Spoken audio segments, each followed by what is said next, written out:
It is lunchtime here in Hawaii, and I'm about to put together a creative combination of ingredients for a tuna salad sandwich.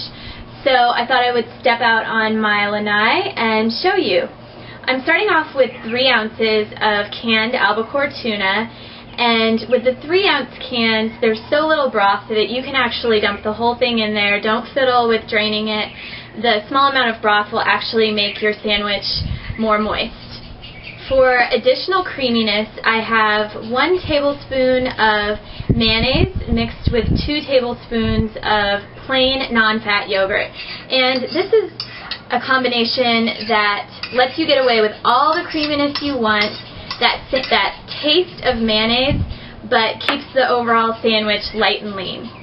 Next, I'm going to add a small handful of chopped apple. This is a pretty traditional tuna mix-in. It's sweet and it's crunchy, and a trick that I use when chopping is involved, because I know that not everyone loves chopping, is I'll actually chop the whole piece of produce at once, whether or not I'm going to use the whole thing. This is really useful for onions, for example. When a recipe calls for 1/4 of an onion or 1/2 of an onion, just chop the whole thing. You have the knife and cutting board out anyway, and then you can store the rest and use it within the next couple of days and not have to worry about bringing that cutting board and knife out again. The next thing I'm going to add is a little bit of chopped jalapeno, and this is where things get a little interesting in this recipe. I, of course, love heat, so I have a few of the jalapeno seeds in here, but if you're not a big fan of heat, just remove the seeds. And jalapeno has a wonderful flavor that's quite mild. It actually tastes a lot like a green pepper. The next thing I'm going to add is just a little salt and pepper, and this is pretty much a must for any recipe I make.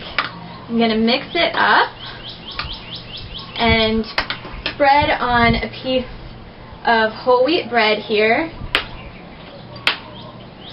After I'm done spreading this on the whole wheat bread, I'm going to sprinkle a little bit of shredded Monterey Jack cheese on top. And I considered mixing the Monterey Jack in with the combination of ingredients in this bowl, but the thing with cheese is that you really want to taste it. You don't want it to get hidden in your recipe, and so I'm going to put it right on top just like I would with a cheeseburger, so that I can really taste that cheese when I bite into this. And isn't that going to taste good with that apple and that spicy jalapeno?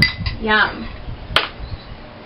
Just cut this in half, and in just a few minutes I have lunch ready to go.